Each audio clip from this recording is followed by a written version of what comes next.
here in a minute. Make a moderator. Okay, so this is not the smartest guys in the room. As you can see, I'm not the smartest guy, Tom, because I'm not on the live stream yet. So go on, my friend. Yeah, what's going on there, buddy? You were telling me you're having some trouble getting in. I don't understand. Is it your computer? Is it? I mean, I think everybody here knows you and technology are not good buddies. Don't put that on me. Don't put that on me. Remember Johnny Pica said that day that it was energy, and maybe I have so much positive energy when I get in a room that all these things are just they can't even handle the positive vibes. That's what I think's going on. I don't think that's accurate. Man, you're mean. I'm not mean. I'm just pragmatic. I'm a realist, right? It happens with my garage door opener. Come on. What does that even mean? What does your computer have to do with your garage door opener? What I'm saying is, John, go on, Brian. Go on, Brian. He's saying that technology and him don't get along, and no. I understand that. There are some people that just have a hate relationship with technology. No, see, Brian, I'm saying it's too much positive energy, though. That's what's making it go astray. The positive energy, the mojo that you exude interferes with technology. That's what I'm saying. Now you got it. So I'm logging on, Tom. It's it says join stream here. It says it's already going live. I'm going to come out of this shot out of a cannon too when I come on the live stream. So we do a live stream here as well. So if you've never been in the room, we live stream as well. Tom has it all figured out. I don't understand what he does, obviously, but we're going to talk launch day today, Tom. So Brian, Dragon, Prof T, you're launching something. How did you do it? How was it successful? We're all launching podcasts and shows and books and everything like that. So that's what's on my mind. Launch. Tom, you have a book. You have a book coming out soon. Is there any things that you know as far as launch and your publisher said we have to do this?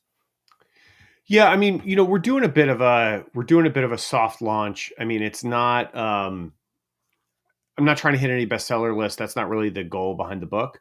So, and I genuinely, I've gotten sort of lambasted for saying this before, but I genuinely don't care about like hitting a bestseller list or anything like that. I honestly not stressed about it at all. So the push is not so much to get to sell a ton of books like in the first week or something, right? Because that's a lot of those metrics are what's tied to bestsellers. For me, the goal is to just spread the word, get the book out there, get it in people's hands. And in order to do that, I'm doing a bunch of things like podcast interviews. I'm talking about it publicly. I'm on a live in-person panel this afternoon with a local business organization. So I'm going to be one of the panelists there, and I'm going to talk about it's centered around promoting your business. We'll talk about the book there.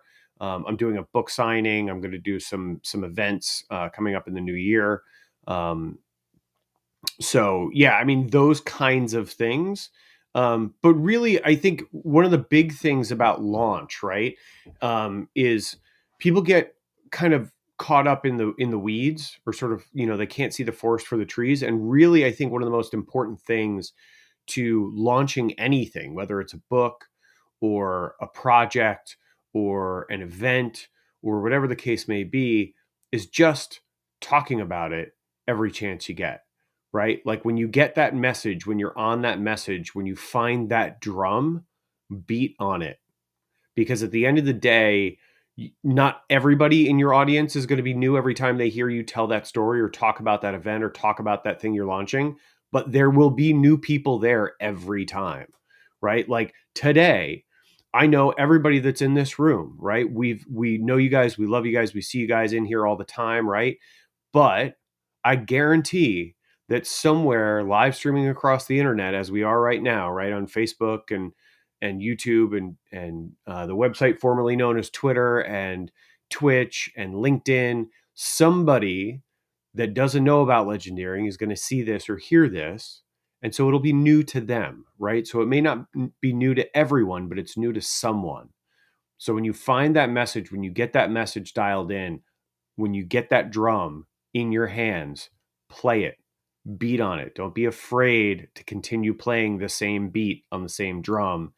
If it's catchy, people will start, bobbing their heads and tapping their feet, and they'll tag along and become a part of the movement you're trying to create. So I say play the drum. Can I just add something about Tom's book really fast? Please do, Julie. Please do. So check out the link above, first of all. But I have to say, when Tom says he doesn't care about like ranking and stuff, when we were looking at his book one day online, and I'm like, Tom, you're like ranked number 10 already on Amazon. He got a big smile on his face. So, he liked it. People like to be, and he can tell me I'm wrong, which he likes to do because I say a lot of wrong things, but I think there's something that says what my work matters, and legendarying this work does matter. So check out his book because it launches on January 15th. Let's go. Yeah, no, I will. You're right, Julie. I did get a smile on my face when I saw that. I was happy to see that. All right, but again, that's not the goal, right? So like, I'm not gonna lie and say like, oh, I'm so indifferent that I didn't even react, right? Like to see my book ranking on Amazon. But at the end of the day, that's not the goal. So did it make me smile? Absolutely. Was I happy to see it? Absolutely. That kind of external validation is really cool. Like here's a good example of external validation, right? And I know why this happened, but it still made me smile, and I thought it was really cool. I even recorded a video about it. I haven't shared it yet, but I was reading an article. This is a few weeks back now. I was reading an article about the end of the SAG-AFTRA strike, and as I was scrolling through that article, the page had banner ads on it, and as I was scrolling through, there was a banner ad for bookshop.org, and the book pictured in the bookshop.org was Legendeering, right, in that ad. So it was my book as part of an advertisement for bookshop.org on the website I was looking at. Now, I know why that happened. I know it's because I've Googled my own book, right? And so it was a retargeting ad. And they were like, hey, he searched this before. Let's retarget a bookshop.org ad with this book that we know he's searched on Google. I totally get it, right? I understand how it works. It was still kind of cool to see my book on a bookshop.org banner ad, on this website that I'd never been to before. It was cool, right? It made me smile. But again, that's not the goal, right? Those are kind of nice little highlights along the way. But yeah, and I would also recommend if you want your book to be promoted, if you want people to talk about your book, get yourself a Julie. Because she is awesome at promoting other folks and lifting up the people around her. So get yourself a Julie if you want to launch a book. Yeah, that's a good tip. And hey, this is not the smartest guys in the room for our live streamers or anybody here, but good tips all around already. I'm loving it. So we're going to talk launch, and so get yourself a Julie is on my list of things. So it's launch team. So anytime you're launching, whether I believe, especially when you're launching books, but because that's what I know more intimately, but you need a team. Who else has a vested interest? And Julie just wants to see people win. But if you can narrow that down a little bit more, and who else has a vested interest in your book? Who else can you help with your book? Can you set up at a venue where they win? Can maybe somebody get an affiliate link? Is it content related to what they do? Maybe you would have an event at their health and wellness center. Maybe the chiropractor will sell your books on their shelves. How many other people win and benefit from it? So if you can get that team together, maybe they owe you a favor. Maybe they're willing to launch. Maybe they just like to post on social media. Maybe they'll send some letters. Maybe they'll talk about you like Julie's talking about you. If you can get those things together, that launch team, beautiful. So I just want to jump back on this bestseller thing. Bestseller list is not bad. It's good. It's another, hey, good job, did it. If you do if you launch correctly, a lot of times all these things happen organically. that so rather than so let's say for instance I have an author one time that been in a business for 30 years, such a beautiful reputation. This author's going to go number one no matter what. This author got so caught up in wanting to be number one, they lower the price of the book. Well, I want to be number one so much, I'm going to lower the price of my book to whatever. This author wants to be number one so bad that they do video daily about being number one, about it's too much. Then they pay a different service to help them. This service, they had a 30-year reputation. This service that they have now has them reaching out to all their contacts hundreds of times. These relationships that this person had built. Now, this person goes number one at a discounted book price against what I would have suggested they sell the book at, because they were going to sell the book no matter what, because they had a good relationship. A couple months later, a person comes back to me and says, I don't want to sell like that anymore. I don't think I should have done it. I don't feel good about it.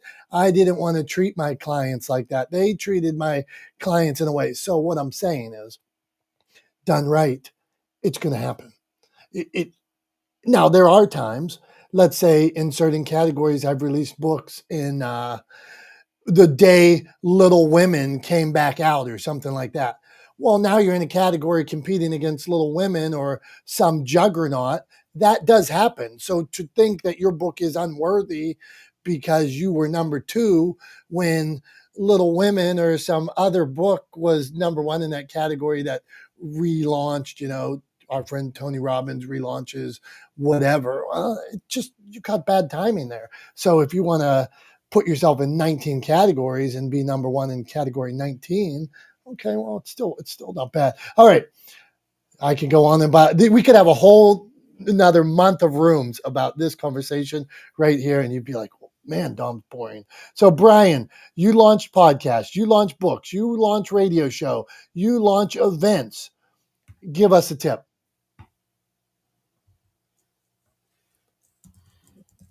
Oh, thanks. I guess my tip is there's so much to do out there in terms of trying to launch that I would just pick several things and work on them and be consistent with them, because you can either spread yourself thin doing a lot or really try to focus on 3 or 4 outlets. And as you said, and Tom has said, get somebody like Julie in your corner, get other people in your corner. Dom, you were in my corner for a lot of it. It's hard to know it all and you don't know what you don't know. So that's why you need people like Dom and Tom and Julie and people like that in your corner. So don't feel like you have to do it alone. Don't try to do it alone. Pick, there's so many ways you can launch it. Pick a handful and hard charge it. I guess that's my tip. That's good stuff, Brian. I knew you'd have some good answers for us. All right, let's keep it going. We're going to ask questions too if you got tips. So you're launching something. Help other people launch. What's been successful for you? What worked? What didn't work? Dragon, you got any launch tips? This guy, international superstar. I would think he probably got some tips for us. What do you got, Dragon? International superstar. I wish my mom was on this. Solar. What's So bigger than it? Hold on. What's bigger? Give me anybody blurt them out? Intergalactic. Intergalactic. That's good. Anything? Can somebody beat Intergalactic? Flash if you can. Okay. You're Intergalactic. Go on, Dragon. So, the lesson that I learned before I knew how to actually apply it back in the day was just the 5 Ps. Proper planning prevents poor performance. So that's the number one thing. Is like when you have this goal to launch a book or launch a podcast or even get ready. I'm pretty close to booking my first TED Talk right now. So it's like you have these things in the future and you want to execute on them, on whatever level. There's a strategy to get ready. So like with podcasts, and you learn this from people like Julie, the idea would be to have a certain number, have the brand, the logo, all of that stuff ready, and a certain number of episodes in the can before you launch it, rather than just wing it. That's how I did it back in the day. So like my new season of my podcast, which is going to be connected, case in point, to my book, is going to launch in January. So I've already got 8 of those episodes done, right? So that's the proper planning to prevent the poor performance. So that's a big part of it. And the other thing that I would say is beta test things. I think one of the biggest mistakes I've made in the past was that I assumed I knew what I was doing. That's very dangerous, especially when there's people like you guys that know how to do things better. So you got to work with the right people. But what I'm doing for my book right now, before I even like give a tickle to anybody that it's going to be coming out, is I have a beta group that, I have a group of about 10 people, and I know that's a big number, that I really, really know have good insight.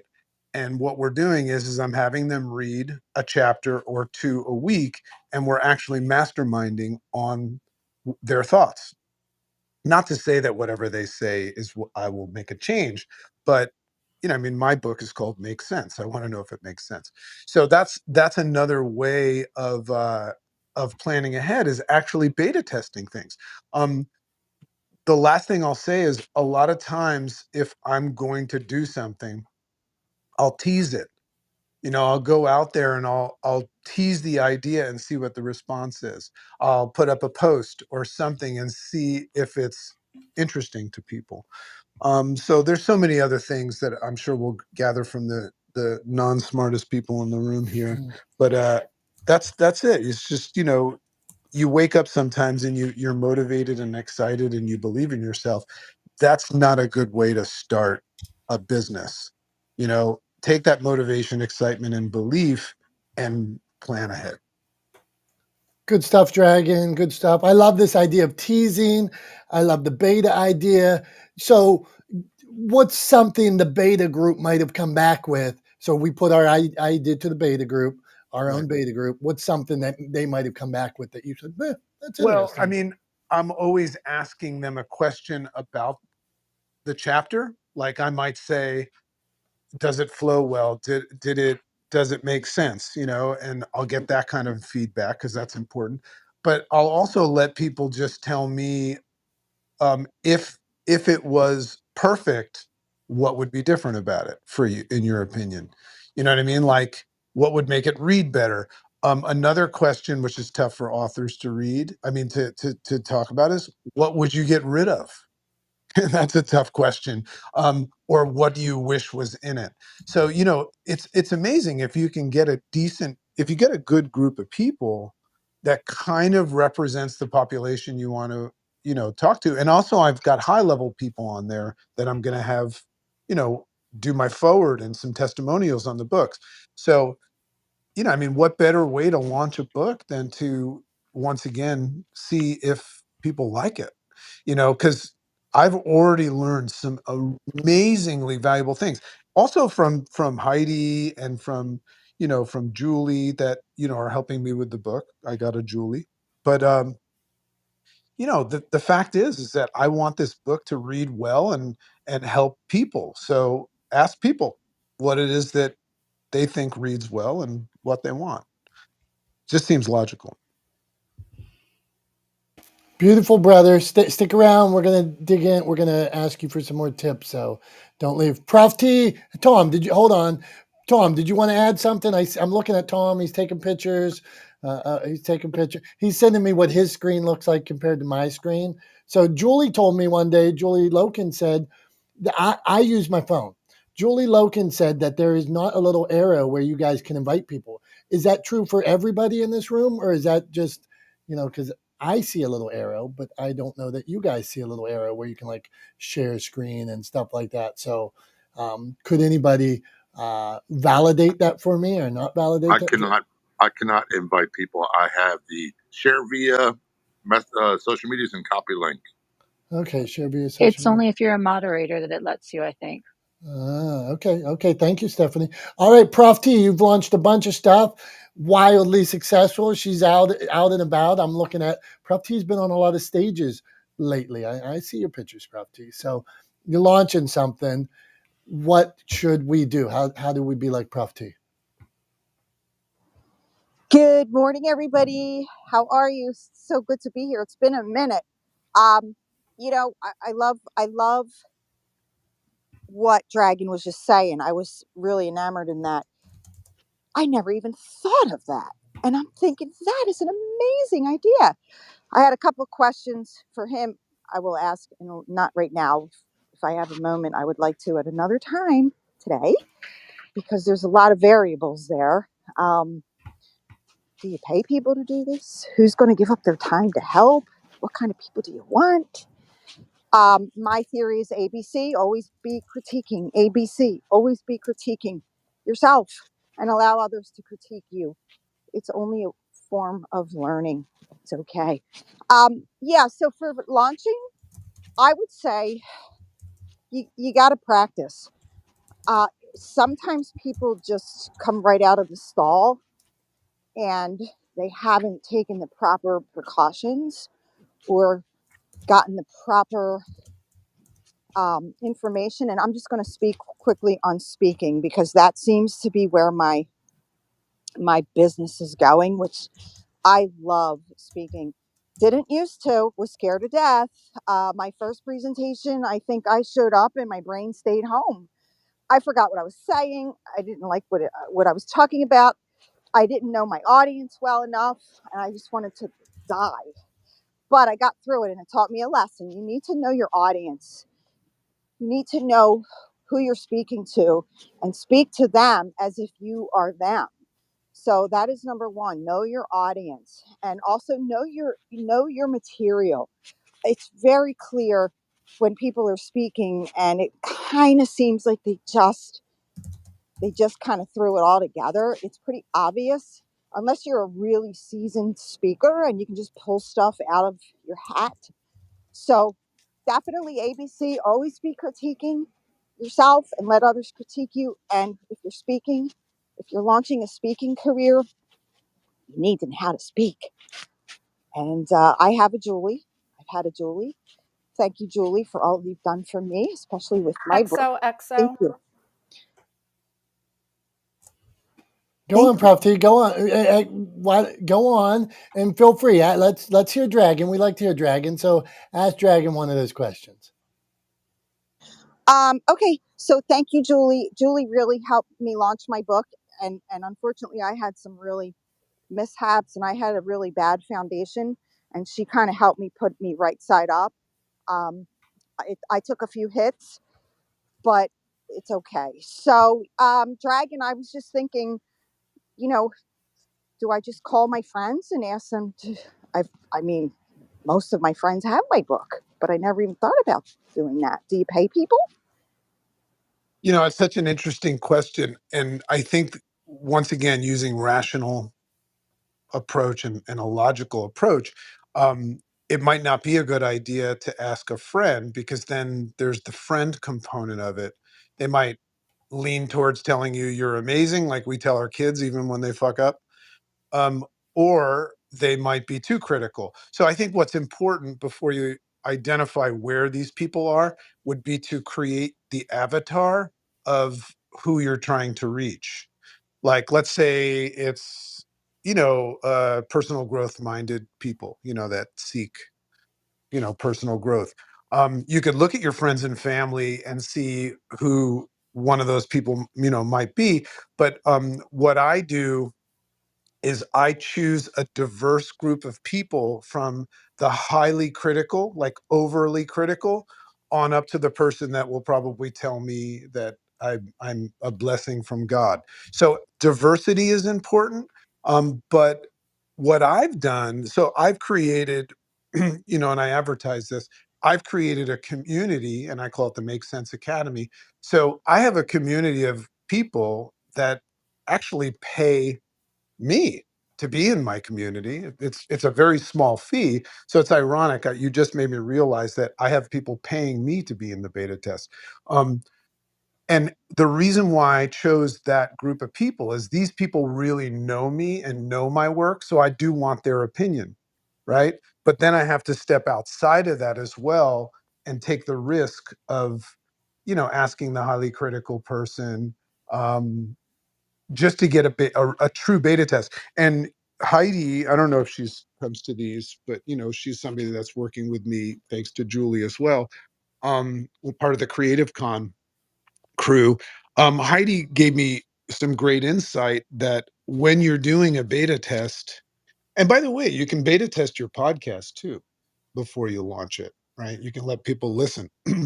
But what people say doesn't have to prompt you to change things, right? You can still do exactly what you want to do. So you don't have to go into it saying, if anybody tells me I should change something, add or remove, I have to do it, right? You get to decide that. But it's highly valuable. And the other final thing I would say, and Tom, being someone that's launching your book, there's danger in.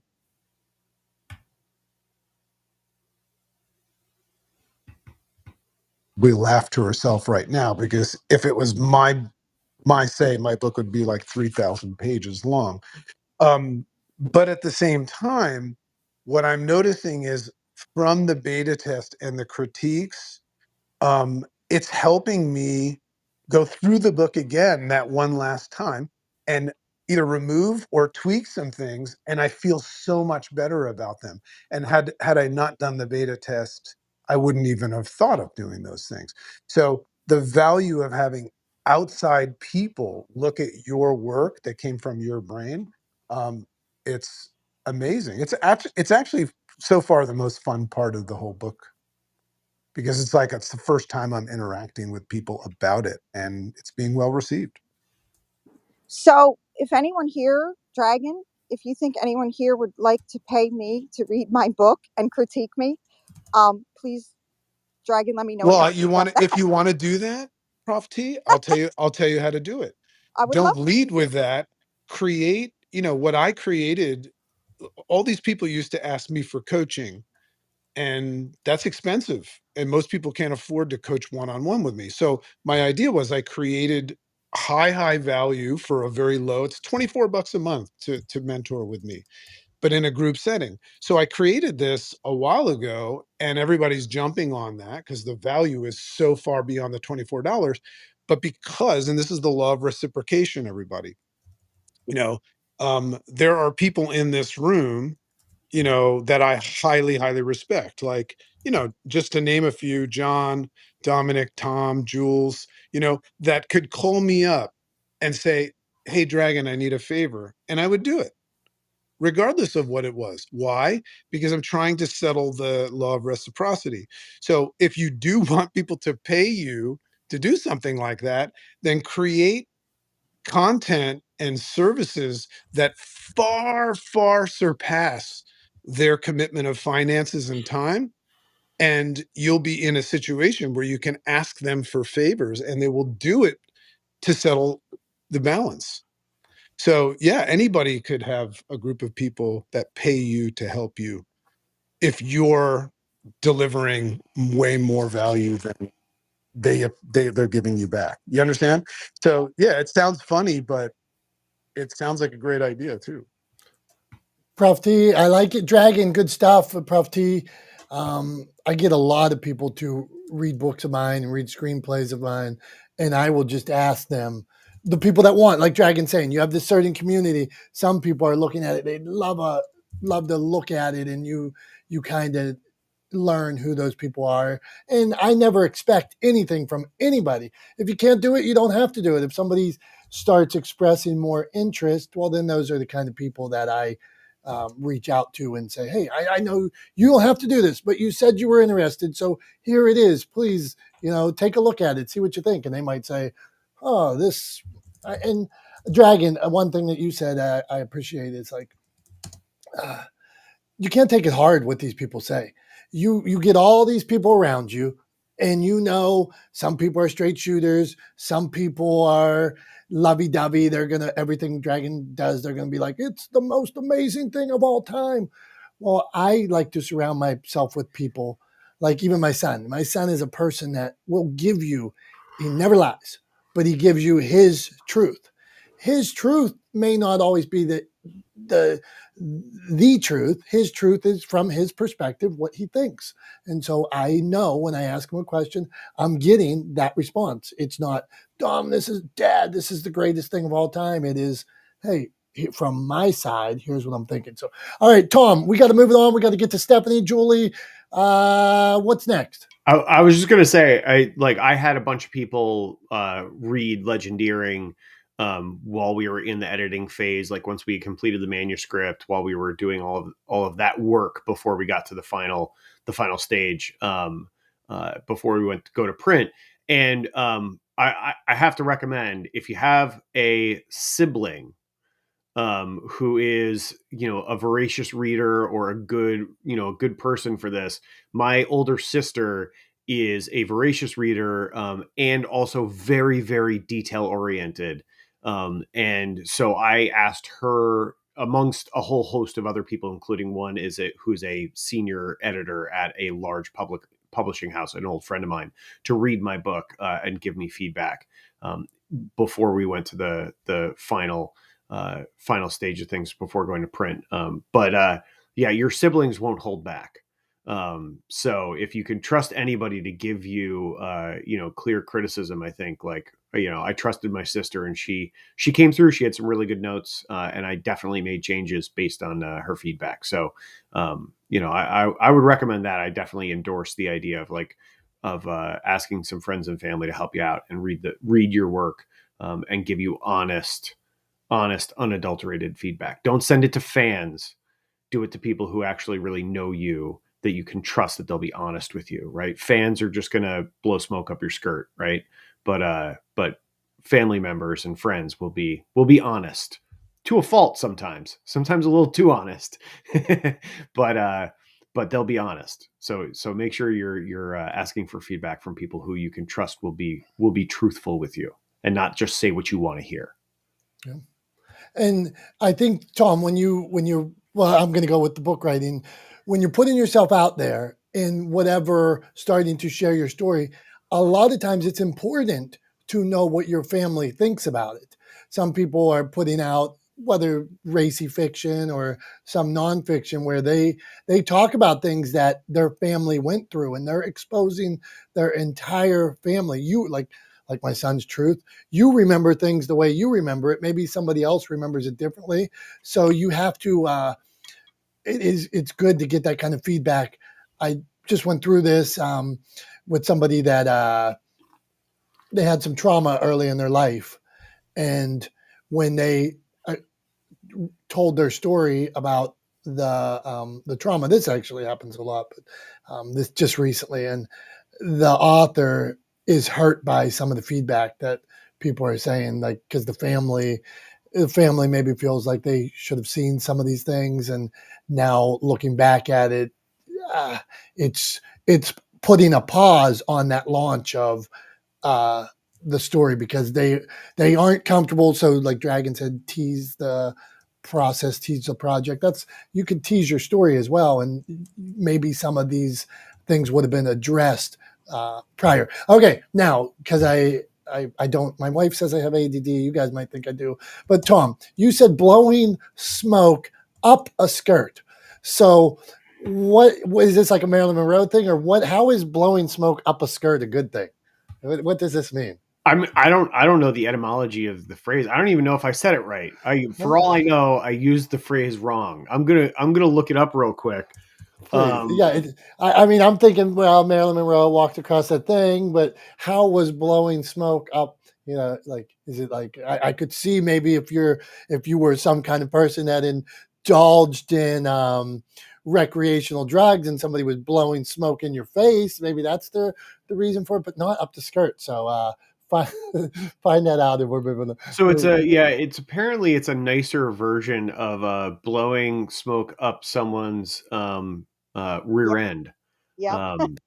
But it's a rude phrase, meaning to lie to someone in a way that flatters them. Okay. And I don't know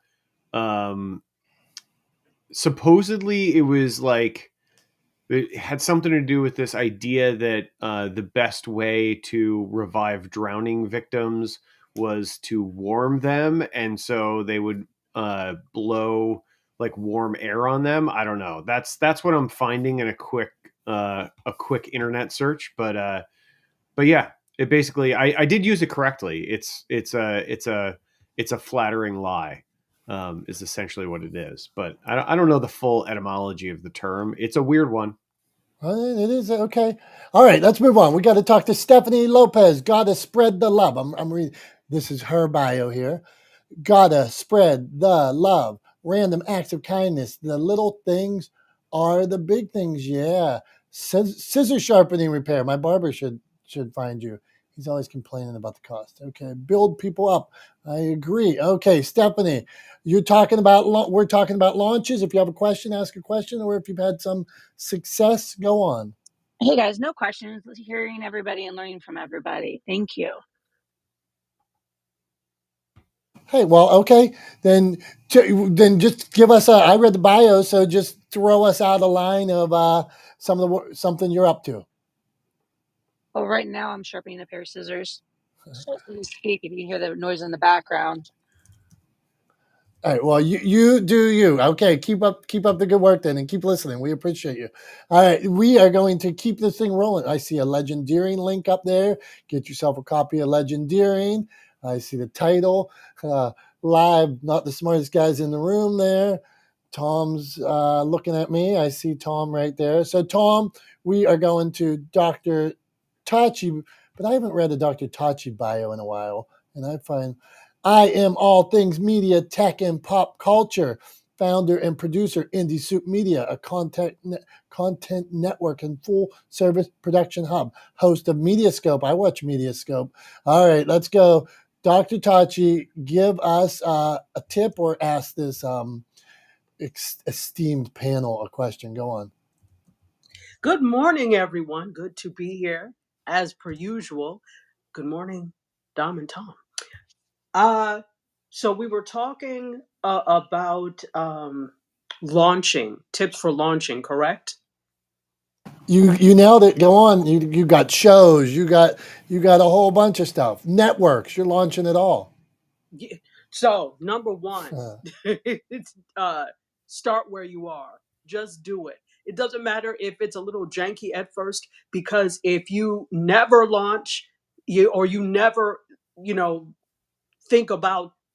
Let me say that again. If you are always thinking about what you don't have, you will never launch. That's what I mean. So I don't have this. I don't have that. We have to wait for this. We have to wait for that. You'll be waiting till the next millennium. So just do it. If it needs tweaking, that's fine. Tweak along the way. That's what everybody does. I don't know anyone who ever launches anything that is 100% ready to go and perfect. There's always something. There will always be something. Just do it and deal with it as it comes. The next thing is give yourself grace, because sometimes you can't launch at the time you intend to because something technical happened or whatever. And you talk yourself into a frenzy of, oh my God, I was supposed to launch yesterday. Well, they were okay without it the day before. They will be okay without it the day after. So take your time and do it well, and do it when technology or whatever allows. It's completely okay. So you've got to give yourself grace.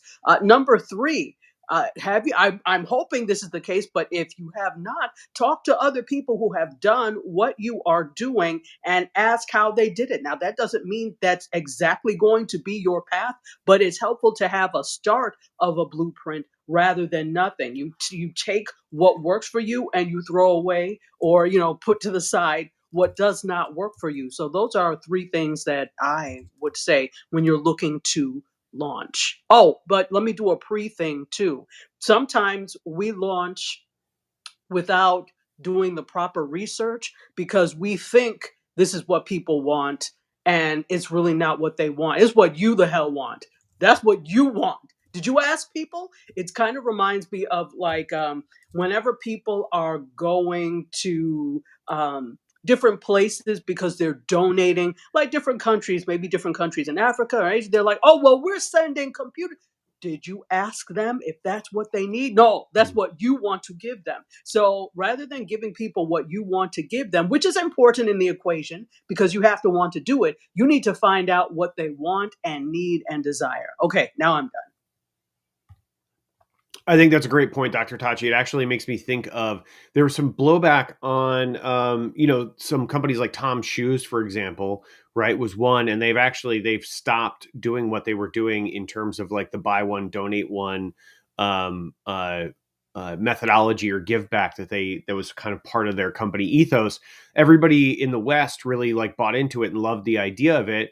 But at the end of the day, the people they were giving the shoes to didn't really need the shoes. They had other things that they needed. And actually, a bunch of studies and research that I've seen and that I've heard quoted have found that more often than not, you're better off companies, if they want to do a social give back, if they want to do, have a social benefit component to their organization, they're actually much better off giving cash to community organizations and local organizations to help communities out than they are trying to give goods. And ultimately that enables those communities who know what they need, who know what they want, right, to be able to spend the money on those things rather than getting a truckload of shoes and going, great, we don't need these shoes. What are we going to do with these shoes? Like, these shoes are not fixing our clean drinking water problem, right? Like, the problem is not that like I don't have shoes to wear to walk back and forth to the nearest clean well that's 6 miles away from where I live. The issue is that the well is 6 miles away from where I live. Like, I need a well closer or in my village, not in the next village over, right? So like shoes really don't help with that problem, but cash, which you could use to pay someone to drill a well, will go a long way to solving that problem. So there's been a lot, and some of it is like this, there is a sense of that goes along with altruism, like a sense of condescension often that goes along with charity and with altruism, that really, I think people need to take a step back and examine, because basically what you're saying is, we're not going to give you cash because we don't trust you to spend the money on the right things. We think you're going to waste the money, so we're going to give you what we think you need. And there's something very condescending and belittling about that kind of messaging, where you're much better off to say, hey, look, what do you guys need? How can we help you get that? Cash is the best way. Okay, great. Then that's what we're going to do. We're going to fundraise and give you cash. Or, hey, maybe we can strike a deal with a well drilling company and, get a better deal because we're going to pay them to drill 10 wells in 10 different villages rather than each village having to pay for it on their own, right? So we'll get a discount because we'll be able to pay for it for a bunch of villages. How does that sound, right? But like working with the people you're trying to benefit rather than just throwing stuff at them, I think is an important thing. Make sure that when you're giving, you're giving a gift that people want or need, right? And also make sure that gift is a gift and not an ask. That's something I saw that quote not that long ago from my friend Will, and I thought it was great. It really resonated with me. But make sure when you give something, it's a gift, not an ask, right? Gift has to be a gift. So I think that's always something good to remember in your giving. By all means, keep giving. Just, maybe look at it through a different lens. That's all I'm saying. Well, good points, Tom. Thank you for sharing. And just on that, a more simple, most nonprofits set up, they have Amazon wish list as well. So if you want to, like, let's say I'm involved in this organization called Feeding the Spirit. On our Amazon wish list, we might have dog food. We break the dog food. So we break a bag of dog food down into 50 bags or probably could be 100 bags. And then we, little cellophane bags. And then we give it to people and it should carry them and their dog 7 days. So our organization loves to have money. We know what to do with it, whether it's buy somebody a bus ticket or get them up to Walmart and get them some clothes so they can go on an interview, or pay for a night at a hotel, or pay for catering, or we pay for their IDs at the Social Security office, all those things like that. So cash is king, but that Amazon wish list is also a benefit too. All right, go on, Tom. And I was just going to say, this is the season when a lot of people are donating to local food banks, right, to help make sure that people have holiday meals and don't go hungry over the holidays, right? And families are taken care of. So and a lot of those food banks also do toy drives around this time of year. One of the things I would definitely recommend is, if you want to donate, amazing, fantastic, I salute you. That's a great thing to do. If you have the means and you're able to support, please do it. Also, please go to their website. They'll often have lists, like Dom was talking about, whether it's an Amazon list or other lists. They'll have lists of what they really need, right? And if they don't, reach out to them. They'll be happy to tell you what you could donate that'll make the most impact, right, for the people that they serve. So just do that, like 30 seconds of research before you go out and buy stuff, because you may end up accidentally buying things that they don't really need, or that don't really work for them, right? So yeah, just another thought. Do that little bit of research. Go to the website, reach out to them, and make sure your donation is as impactful as possible. Yeah, good stuff, Tom. This is not the smartest guys in the room. We get sidetracked. We talk all things. We try to make a difference. We're believers that your voice, your story makes a difference. So today we're talking about launching. You might launch a nonprofit. You might be helping them launch. So your idea might be like the one guy that we had in this room from time to time. I think it was like 222 with that provides so many gallons of clean water a day. I don't remember what the twos were, but here was a guy using his voice, using his message, using a social audio platform to raise awareness for whatever he had going on. So keep up the good work. Hey, Paul, I met Paul on LinkedIn in a LinkedIn Live. I'm wondering Paul, number one, had you done this space before? What space did you use first? LinkedIn Live, or did you use Clubhouse first? Just wondering. Pretty sure I used LinkedIn Live and audio events first, and I ended up coming to Clubhouse to talk about a course that I launched, LinkedIn Success. So that's all right. kind of Good. So let's do it. So do tell about how you launch. We should all be using LinkedIn, and I know you're pro LinkedIn. I believe in it 100%. So Paul, teach us. Yeah, first I just want to say, Dominic, Tom, Prof T, Julie, Carrie, good to see you again. Thank you so much for having space and allowing me to speak, and congratulations, Tom, on the launch of your book. I would say I love the idea that Dragon shared about beta testing, because I don't really think that people know how important social proof is. When I launched my course, I mean, I got like people to sign up, and I've always made money from launches, but it didn't go as how I thought that it would go. And that kind of ties into the first thing that I would say is really remove expectations from the outcome and just do it for the impact and that you really want to help people. It's interesting in the book space now. A lot of people, I think, get so caught up in this whole bestseller thing. I see people like doing anthologies that are like giving books away for free, charging like 99 cents. And people have gotten so consumed with the idea of, oh, I want to be a bestseller, or they want the accolades and the vanity metrics, instead of forgetting that why you put your book out, right, was to help other people, the whole impact behind it. And I would add too, just for transparency, a lot of these accolades that you desire are kind of pay to play, right? Like that's something that a lot of people don't tell you, is that they invest a ton of money in PR. Um, it's one of the main reasons I think why so many people join anthologies, is because you pay X amount of money to be a part of a book, and instead of promoting it yourself, you have like 30 plus people doing it for you. So it's kind of like it automatically gives you the status that you want almost. The other thing that I would add too, and this is something that I've learned from a mentor, and she says that sales is service. I don't think I've ever seen her promote anything that she really sells, but she always sells out.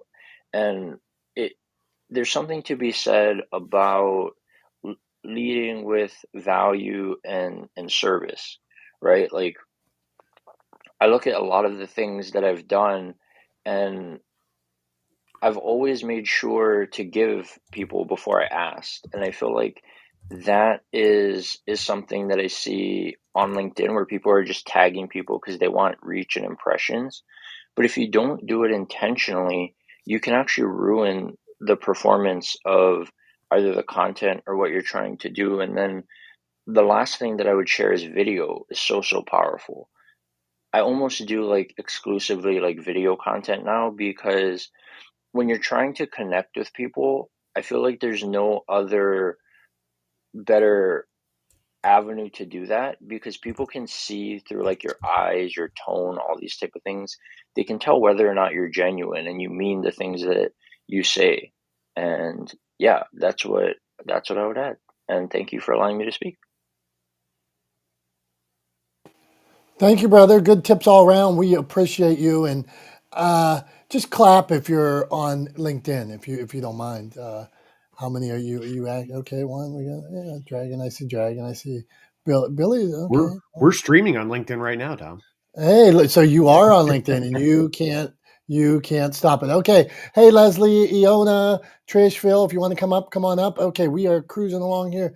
Carrie, you're launching businesses. You're launching podcasts, even books. What tips do you have for us, or you got any questions? Go on. Yeah, hi everyone. So I wanted to weigh in about Prof T and her book, because I know that she's so great, and I'm sorry that she has some frustration around it, but I'm not surprised, because it's a saturated market in a sense. But I would say this: having a podcast, my friends aren't going to listen to my show. They just don't. They say they will, but they don't. So when you go to your friend base, I think you can just right off the bat kind of be disappointed. You think that they're going to support you, and a lot of times they don't. For example, last night I went to a really good friend of mine, her holiday party. She's a holistic healer, and she's a dear friend, and she's single. And can I get her to read my book? No. But the two women who work at the desk, they were like, Carrie, we desperately need your book. Do you have the manuscript available? And I said, well, I have the audio chapters. And they were like, can we I don't even know their last names. And they're like, if we give you our cell phone, can you text us some of the MP3s? And so it was surprising to me that strangers are interested, and then good friends aren't. And I think you have to kind of put your ego aside and not be hurt by that, because people are so busy. So to get them to listen to your podcast, or to get them to sit down and read something, it's like such a big ask. So I'd be curious if other people feel the same way that I do. Yeah. Carrie, this is a subject I'd love to dig into here. Like, I just have this. What percentage of the population, and this isn't for you, this is for everybody in the room. I like to, what percentage of population reads books? What could it be? 40 tops? Yeah, really? So, okay, 40%. Now you like 60 just don't do it. Okay, then now you're down to 40%, probably 20 are reading. Half of those are reading about sports. The other half are reading about romance. Okay, now you're down.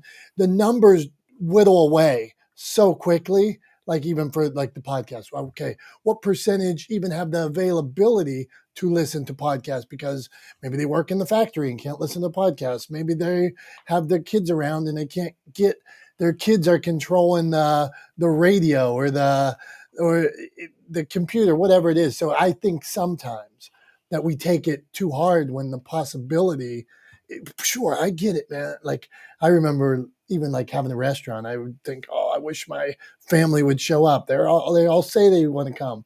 And then I'd think the same about my friends and with the books. But I think the best thing to do is, how can we meet new people? How can we introduce ourselves to new markets? And then you'll find those people, like those two women that you mentioned. You went somewhere, you got into a new market, and then you found two more two more people that were like, hey, we are interested in exactly what she's talking about. So stay the course. That's my answer. Tom, you're shaking your head. What do you think about that? Well, I just want to like, I'm going to quote my publisher really quickly. We were on a call. I think this was a couple of weeks ago. We were on a call together talking through some details and stuff about the book and the printing and how many, how many we were ordering and all, stuff like that. All that really fun stuff. But we got into a conversation about books and about the world of publishing and book sales. And one of the things she said to me, and you would probably have better insight into this than I would. I'm quoting somebody here, but she said over the last several years, book sales are up 7%. Right? So book Truth. sales are Mm-hmm. correct. Mm-hmm. Yep. Yeah. So book sales are going up. So while maybe it's not as common for people to read as a sort of primary source of entertainment, right? Or a primary source of leisure. Book sales are going up. It is definitely not something that's going away. Right. And so I 100% believe that you should, if you have a book in you, and a lot of people do. I didn't know I had a book in me until basically my publisher, after a couple of conversations, said, I want to publish your book. Are you in? Right. So I didn't even know I had a book in me, right? At least not yet. So I would encourage you, if it's something you believe in, if it's something you want to pursue, there is opportunity. Book sales are increasing year over year, right? So the market is growing, not shrinking.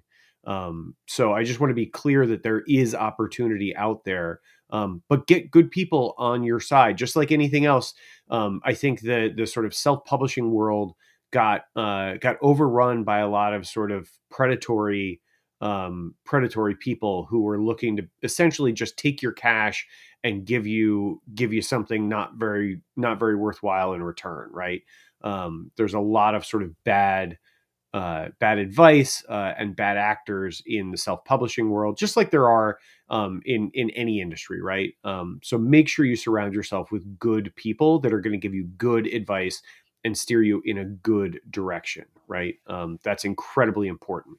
And don't just go based on your first gut intuition, because those have been known to be wrong. I've been wrong myself. I'm sure everybody else in this room has been wrong about their first impression of somebody before. So go for check references, get recommendations from people like and trust before you jump in bed with somebody. But surround yourself with good people. There are definitely opportunities out there in the book world. And if you're looking to write a book, I happen to know a guy. His name's Dom. He's in the room with us right now. He's got a great business, standing up. Motivation Champs, and I would encourage anyone and everyone who's ever thought about writing a book to reach out to Dom and work with him. He is somebody you can trust to be very honest with you and steer you in the right direction. He's not there to just take your money. He's there to help you achieve your goals. And that's there's a big difference there. So that's my endorsement for Dom. Hey, and right as I get an endorsement, my screen froze for a second. Tom, appreciate it. I just put out a video on LinkedIn today about if you're trying to find a publisher, and it doesn't have to be me. Go do your research. The right publisher is out there. And Google, research, ask a friend, buy one of their books. There's so many things you can do before you just jump right in. Like sometimes you might see this flashy price, or you might see this flashy ad, or you might see this thing that says, get on stage or make $1 million, sell 1 million. Okay, that's good. Now do some more research and see, find out a little bit more. And I always love to have these conversations. And I think at our root, it is that truth. We want to make the story the best possible story. We want your brand we want that book to be on message.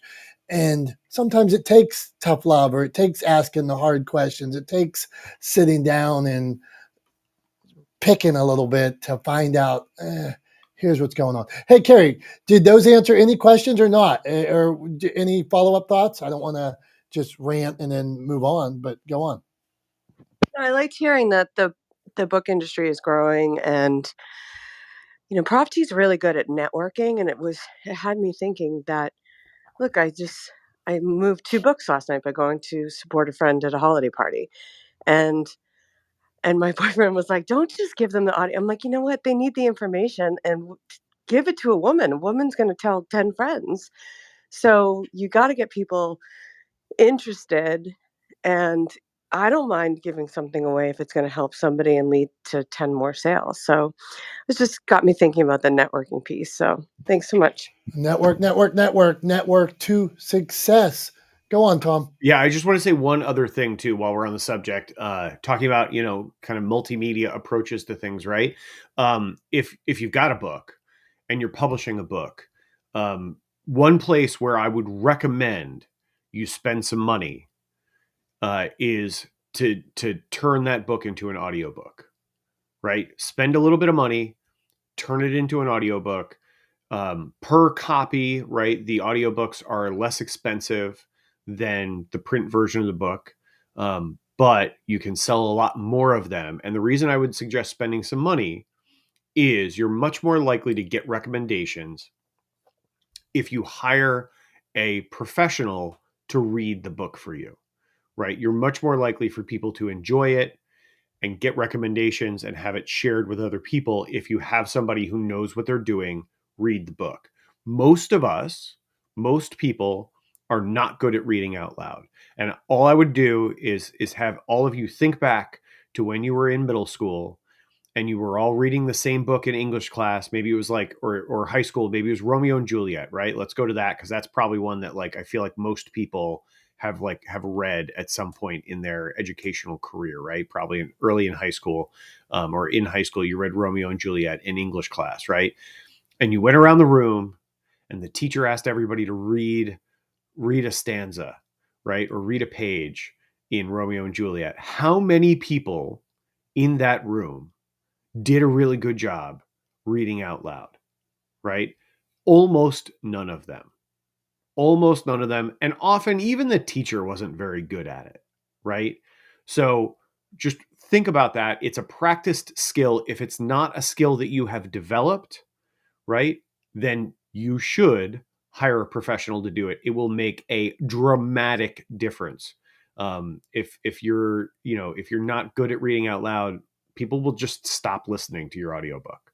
So make sure that you spend a little bit of extra cash and get somebody good to read it for you, but make the audiobook. Thank you, Tom. I should let you know I have a book. It's called audio book called How to Write a Book in 2020. It's about 100 straight easy tips how to write a book. And I did not read it. I used exactly what Tom said, hired a professional, and they read it. Although I have this beautiful voice, and I am not against people reading their own. Like I listened to. I actually got Matthew McConaughey's audiobook, and I couldn't take it because he was putting on such a show that he was performing, and so you could see like, oh, that's cool, but for me it didn't work. But I read the book and I was able to consume it at my own speed. But in my case, there's How to Write a Book in 2020. Check the audiobook out. Professional did it, to Tom's point. Okay, Billy, man, we're talking about launching. You launch products, you launch businesses. What do you got? You got tips for us, Billy? You just hanging out? What are you doing today? I wonder what Billy's doing right now. Right now I'm in the car with my 5-year-old who's under the weather for the second week in a row. So we are hanging out this morning, and then I'll go to the studio later and produce some videos, some product videos. But how many are you going to do today? How many? Man, I try to do 6 to 10 a day. Just depends what I got coming in, but that's the goal. Consistency came up today. Consistency came up when you're launching things. So go on, Billy. Sorry to interrupt. Keep it up. Give us some tips. Yeah. Well, man, I think there's so many great tips, and Dr. Tashi, I'm like, her and I flown on the same brainwave, because I'm just a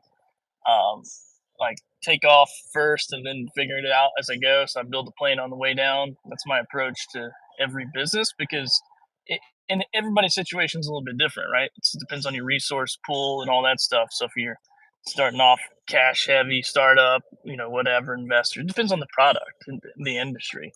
A lot of stuff that I've launched has just been listening to the people around me, and they go, "Oh, we need this." I started a t-shirt business that way. I was doing graphic design and creating logos and brand packages, and I got asked 100 times in a row to put it on a t-shirt. And I'm like, I sent them to the guy down the road, and then I went down there to pick up an order, and he tells me how much money he's made off of my my referrals, and I'm like, what? So I started watching YouTube videos, learn how to print t-shirts. So I just listened to the people around me, but I started that t-shirt business with $900, turned into hundreds of thousands of dollars per year for almost a decade. And so that was all from listening to people around me saying, hey, here's what we need. Pandemic comes, same thing, closes my t-shirt business down because we're working with nonprofits, building product tables, all that stuff goes away for big audiences. And I just, for 30 days, listened to people around me. I need to go online. We have old print media wanting to go online. We want to do podcasts. So I started helping people with podcasts. And I started a podcast. And then I monetized the podcast. Then I get on Clubhouse, and people on Clubhouse are like, what? You make money with your podcast? What the heck is that? No one's doing that. And so I didn't realize, I was like a 1%er in the podcasting space. Started helping people do that, learn about Amazon. So you kind of see how this goes. And now I work with hundreds of brands creating product videos because I'm just fulfilling a need in the marketplace, and I'm leveraging my skill set that I've built over the years to do that. And so, it quickly gets me in a place of being able to pivot very fast. Like, what are you going to do about this? What are you going to do, if this happens or that happens? And I'm getting a red bar, so I don't know if I'm out. But anyway, I think just I produce more than I consume, and that's what I try to do. So I think I was in the red bar. No, you were for a little bit, but it was good. It was good, Billy, and we appreciate you. So I have a question for you, Billy. What is your favorite of all these things you do? Is there like where do you live now, Billy? So two questions: where do you live now, and is there a favorite thing you do? Yeah, so I live in Wilmington, North Carolina. And when I get to go offshore fishing, it's one of my favorite things. It's pretty fun as a hobby, and then as a business, my favorite thing that I have discovered that I don't do very often is live selling. So on a secondary market on an app called Whatnot. It's literally my favorite thing, and so we're looking to scale that up in 2024. But once again, that was kind of this progression of business. Once again, just fulfilling a need and something that in my current business was trying to get rid of a bunch of product. And how do I do it? Oh, I can sell direct to consumer. Oh, I can go live. I can go live and do what I love and goof off and sell product. Like, this is crazy.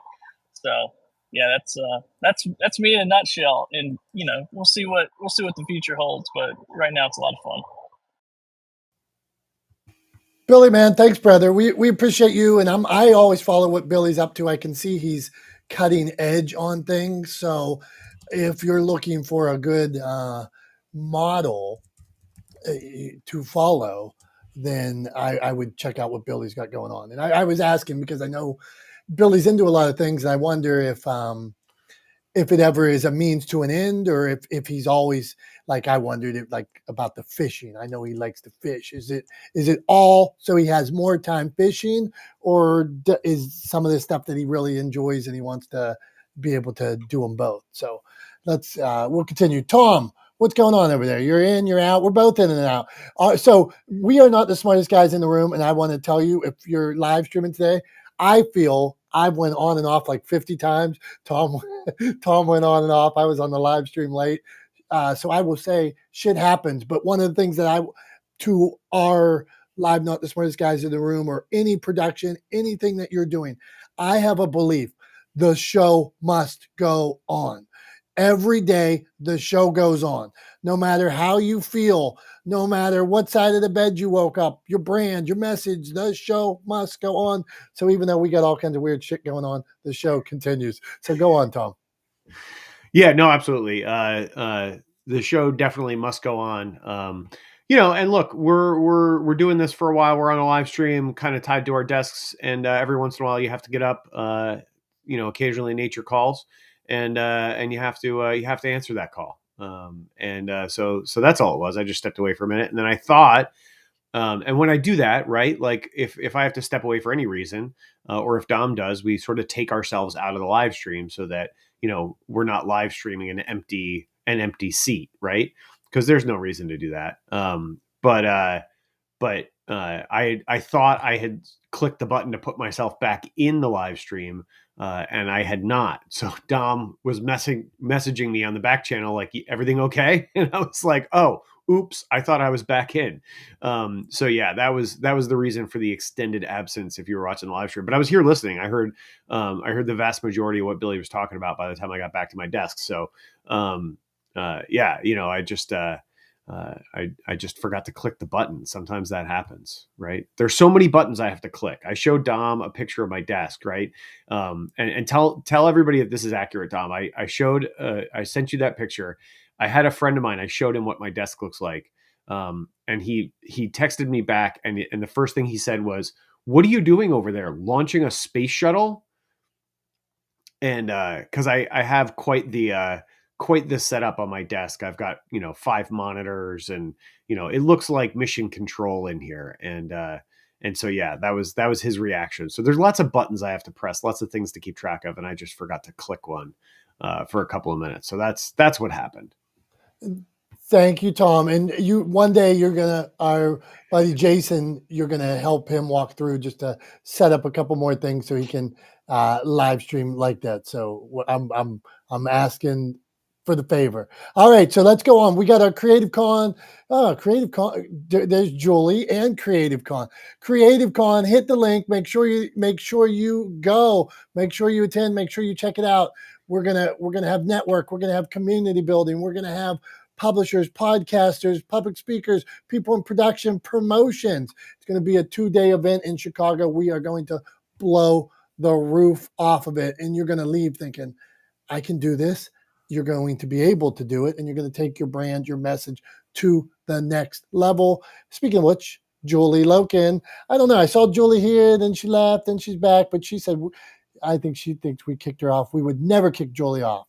So, Julie, you are my friends from the 5L, they call me their Sherpa. Is it Sherpa, the person that Sherpa? Sherpa. They say help them. Those are the guys. I had to look it up. They help them. They help you climb Everest. Well, I'm one of those monks. I help guide them. So, Julie, weigh in, teach us, give us a tip for launching. What do you got? Hey guys, no, it wasn't you. It was Brian Swift who was kicking me out of the audience. So I kept getting kicked out of the stage, but I'm back. You can't keep a girl down. And I love this conversation. I'm just like, oh gosh, this is my jam. And I'm, oh, I'm hearing reverb. Okay, so maybe Tom is You're good. unmuted, but no, okay, you're good. good. You're good. So thanks, Brian Swift, for kicking me off the stage. Just kidding. So I want to tell you, and I'm talking to Tom because I'm looking at him live right now on LinkedIn. So I'm talking to Tom, but anyone else that is launching a book, this is what you do. And people can't be changed by your words if they don't find it. So we're talking visibility, discoverability. Get out your pens and paper because this is what we're going to do. We're going to make sure we have editorial reviews. We're going to make sure we have editorial reviews that are going to uplift your message. That's an easy thing, right? Number one. Number two, we're going to look for influencers where you can send your book. Who are those influencers that, like, let's just say it could very well could be Brian Alves. Brian Alves could have you on the podcast. He could show your book off on all his media. Find influencers like that and start building out a plan. You have to spend money. You do on any sort of launch if you do it correctly. You don't have to spend all your money, but it is an investment in your audience, and your message. I'm not saying just because you want to be a number one Amazon bestseller, because guess what? Every freaking person is an Amazon bestseller. I can make you an Amazon bestseller in like 2 seconds. It's not hard to do, and it's almost watered down. Like, I'm not saying anything bad about TEDx, but everyone does a TEDx now. Everyone's an Amazon bestseller, at least here on Clubhouse. sign up for BookBub, promote your book, do a promotion on BookBub. That is like the hugest thing you can do is apply for BookBub and get your book out there. Robin reads, Book Gorilla, get on other people's podcasts, like Brian L's podcast. The algorithms change the sales of your book and or product. So make sure you understand the algorithms of where you're getting your book out. You need to change the world. You need to get testimonials. That is a huge thing too. So I just want to say it's okay to be a little braggadocious. Tom Langan, it's okay. And you will change the world with more people listening to. It's like people who don't want to, ask for money because they feel guilty about it. Well, if you don't make money, you can't help other people. Your business will go in the tank. So those are my little tips of the day. Oh, and make sure you have a media one sheet as well. Okay, thanks, guys. Bye. Good stuff, Loken. What do you think, Tom? Yeah, I mean, look, I think if you're gonna market anything, you should think of that as an investment, right? In future sales, in growth for your business, for your company, in growth for the mission that you're trying to further through the work. So, absolutely, I agree with that. I've never heard of BookBub before, so You got to do it. Apply for it because it will change the trajectory of your book for sure. That's like number one, the biggest thing you can invest in. Never even heard of it. So yeah, I have no idea. It looks like, is it bookbub.com? Is that what you're saying? Yes, sir. Okay. Yeah. There's some scammers out there, and I forget who was talking about it. Like, I think you were. The advent of self-publishing. There's so many scammers. Oh, let me make you an Amazon bestseller. I can do it. You give me $60. I can do it in a day. It's not a big deal. Anyone can do that. But for real substantial leverage in selling the book, and I know it's not about selling, but it's about sharing your message, check out BookBub and apply and see if you get in, because it's pretty amazing. And I'll give you another tip. Fussy Librarian. That is one of my favorites too. Say that again. And Carrie should be listening to this as well. And Dragon. Where's Dragon? Fussy Librarian. You will go, and I know number one doesn't matter, but they have such huge mailing lists and followings, and people purchase. It's another way to leverage your visibility and find, you always want to get in front of other people's audiences. So that's kind of what I'm talking about with BookBub and Fussy Librarian. Robin Reads. Those are good ones to start with. Gotcha. Cool. Good tips. Thanks, Julie. Appreciate it. Learned a few new things. I'll definitely look into BookBub and the Fussy Librarian. Yeah, check them out. See if I think they're a good fit for me. But yeah, appreciate it. Good stuff, Julie. Thank you. We appreciate you being here. And Julie will be at Creative Con in Chicago. I may be, Dom. I'm not sure yet. I haven't bought my early bird ticket yet, but I'm looking to get one. Better get those early bird. What a good Christmas present for somebody. Okay, now we are going. Jason, you're launching stuff. I was just on a show that Jason just launched, Man to Man. So if you're launching something, Jason, any tips you got? Well, there was a lot of tips. I'm not going to go over what everyone else has already repeated time and time again. Well, I don't want somebody else's tip. Come on, man. What kind of dumb question would that be? I want your tips. Here's the most valuable things. First, and I learned this, and I was really thinking about Matthew McConaughey's book, and then I thought about Arnold Schwarzenegger's new book about, be in service, or whatever it was called. And one of the things he said, start out with they both said, start out with a wide perspective and narrow down. And so when you don't know anybody and you're trying to get your book, podcast, whatever, YouTube, yes, the first thing is you're going to want to go to your people that you know. But what do you really know about your people? So, you evaluate down. Okay, now I know people who are actually interested in books, and what kind of books are they into? Okay, so when you do that, the one thing I would tell you is like, have a intriguing conversation that you slowly lead, whatever you're publishing, putting out, even a clip like, hey, would you mind checking this out for a minute? Or this passage I'm really I'm working on, getting my stuff out there, but I just want to see what you think. Invite to a conversation where people are going to be nosy. and that's my theme of the week. Are you creating an instance where people are going to be nosy? Now, Dominic, we had a great interview on Saturday. So if people want to see, it's in the chat. And some of the responses I've had throughout the rooms that we've had this week is, you know what? I felt like I walked into a conversation I just wanted to sit and listen in on.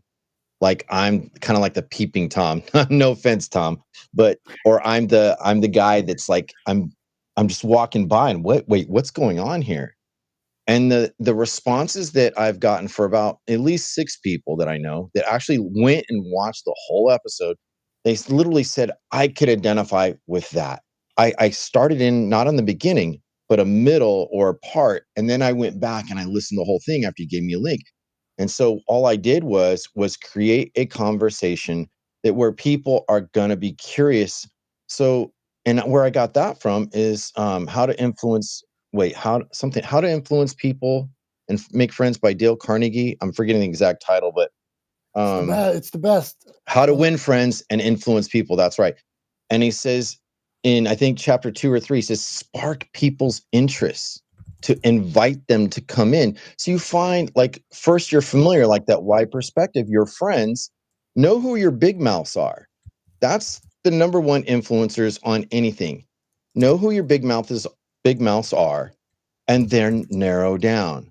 And when you incentivize your big mouths and then they spread your message, and then, and of course, you're going to work on everything that everyone else has already said. Yes, you're going to work on your brand. You're going to work on your niche. You're going to work on complete strangers. Complete strangers are going to consume more of your work than the friends that you have, but you can leverage your friends and your company. But get to know your people. You know them in conversation.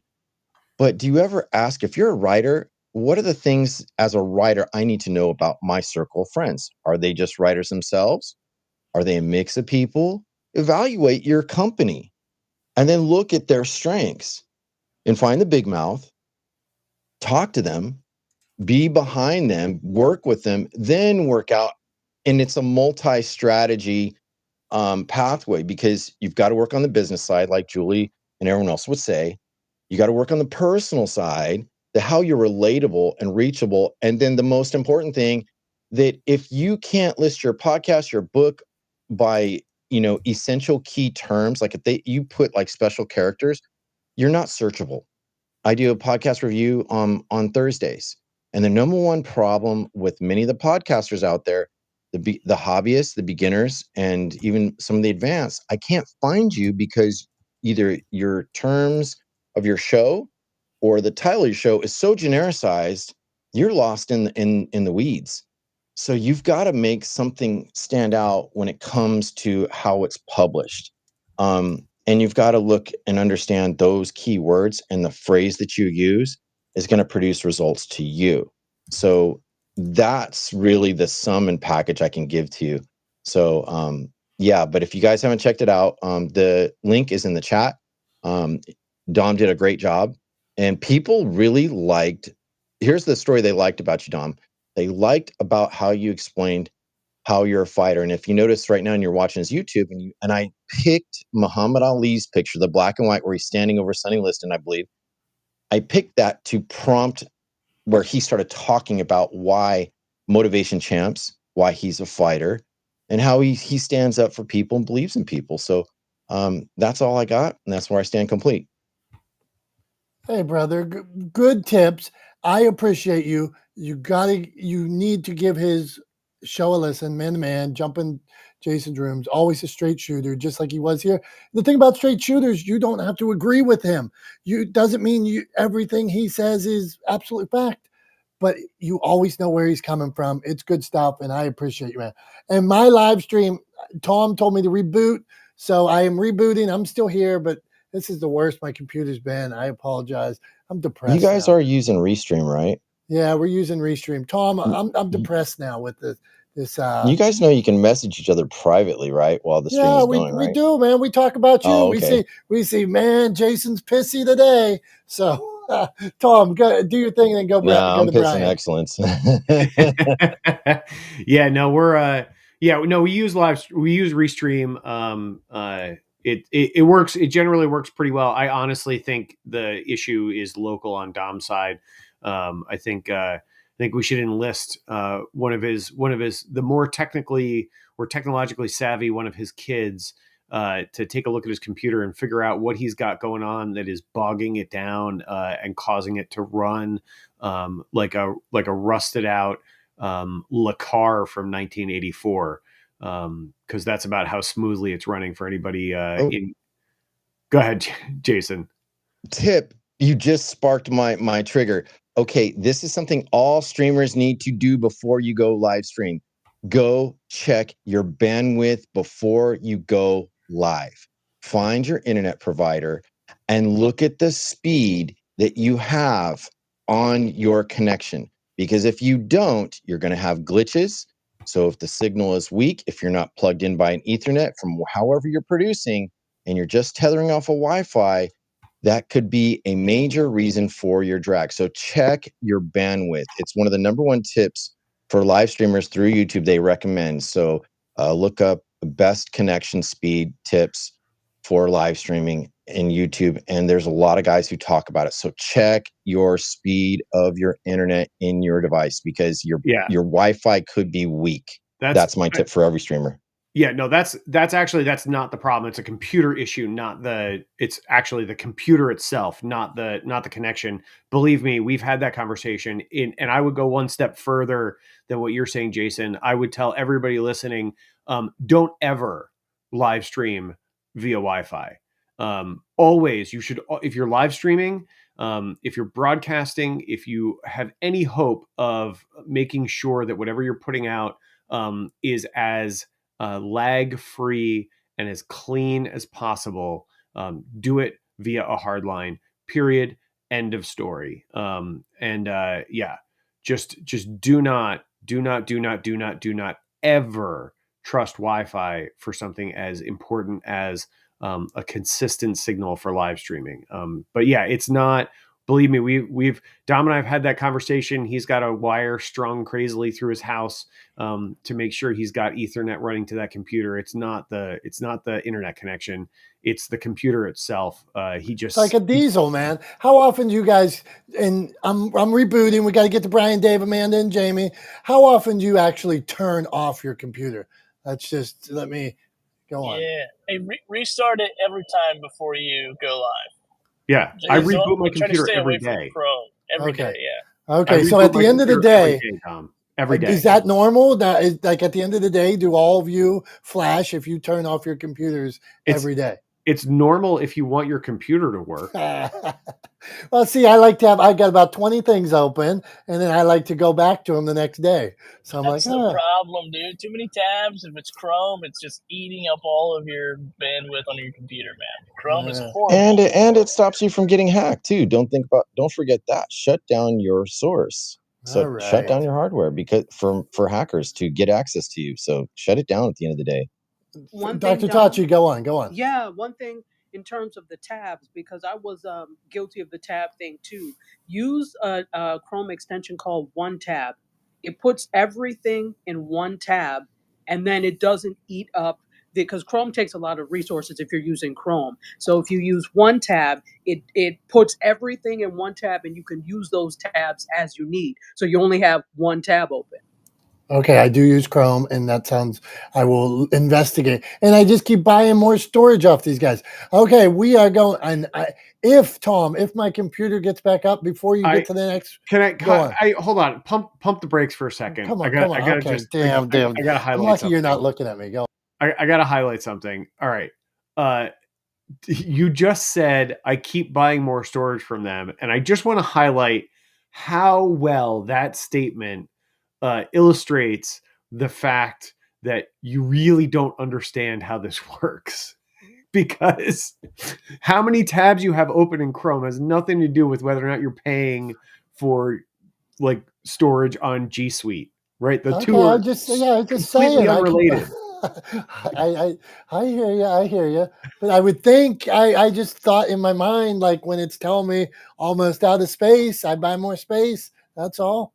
Yeah, but That's like if I said to you, just to illustrate how unrelated those two things are. Okay, If go I on. said to you, I haven't been beat up for a while, so bring it on. Bring it on. if I said to you, this morning for breakfast, I had an English muffin and my car won't start.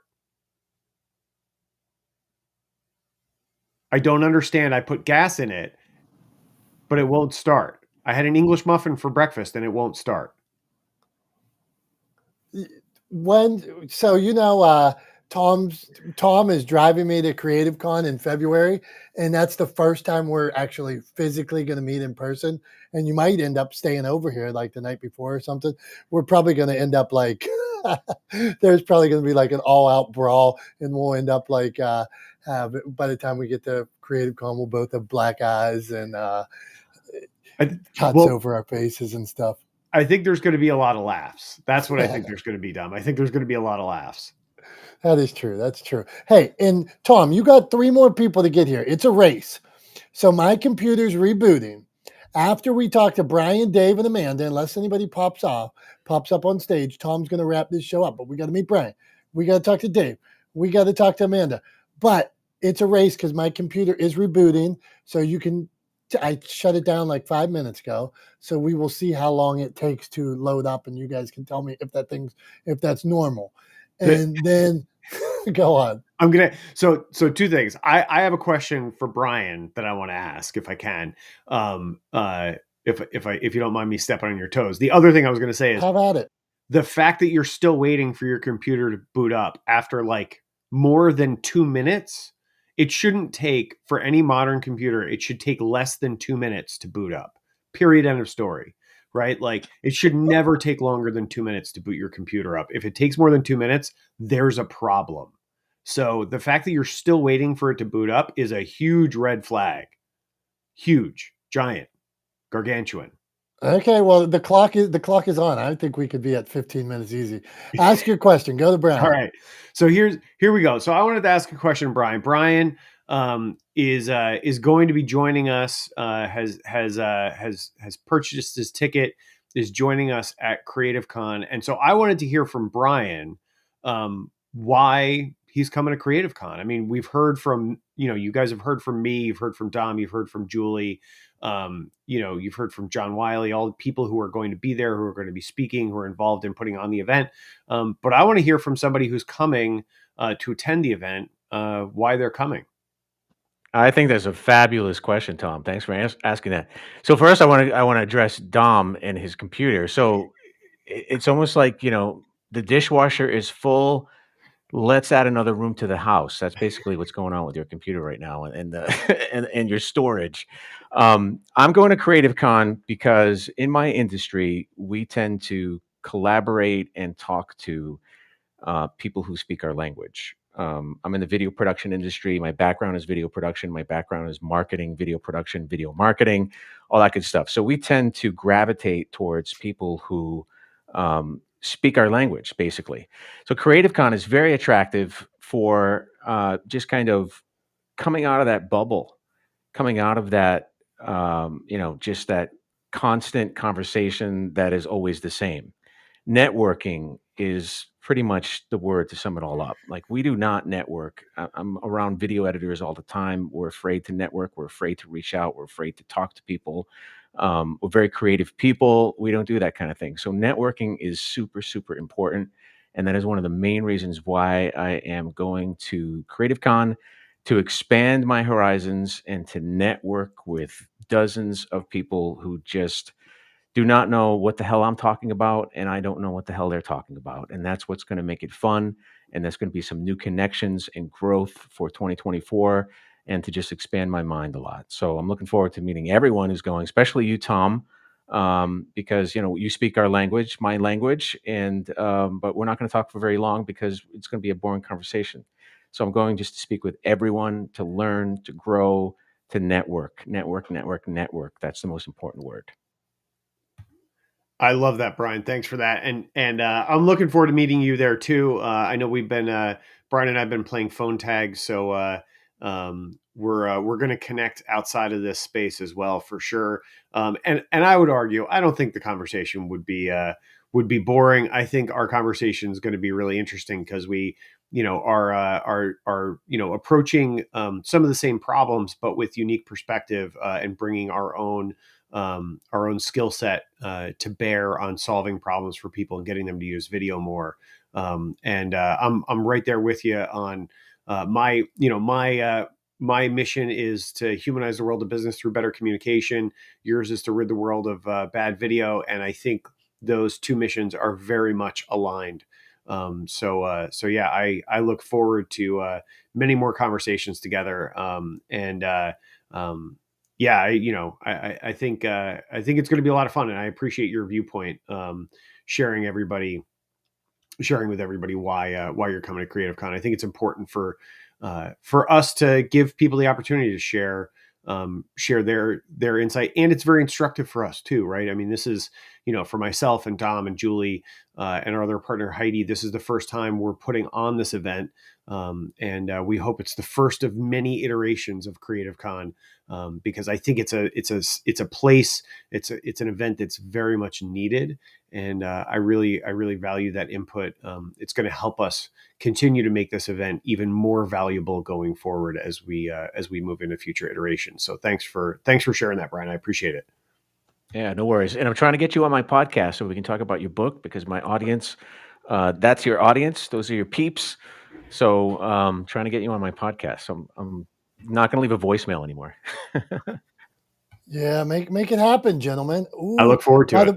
By the way, I'm seeing it says there is my one screen is up, the other screen's black still, but they are black like there's power.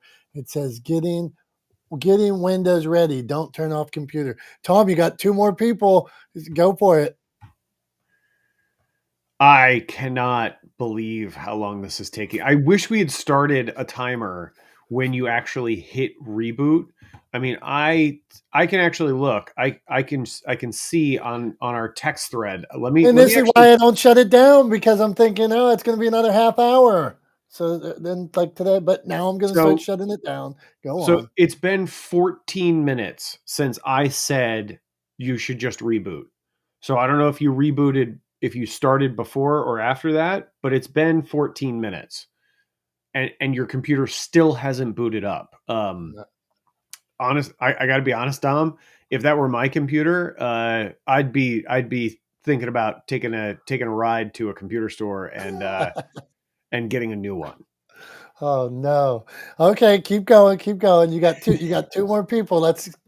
I'm rooting for my computer now, because you are all getting a show. You know what? You're getting a show and tell if I can get this computer back on. Come on, do your thing, Tom.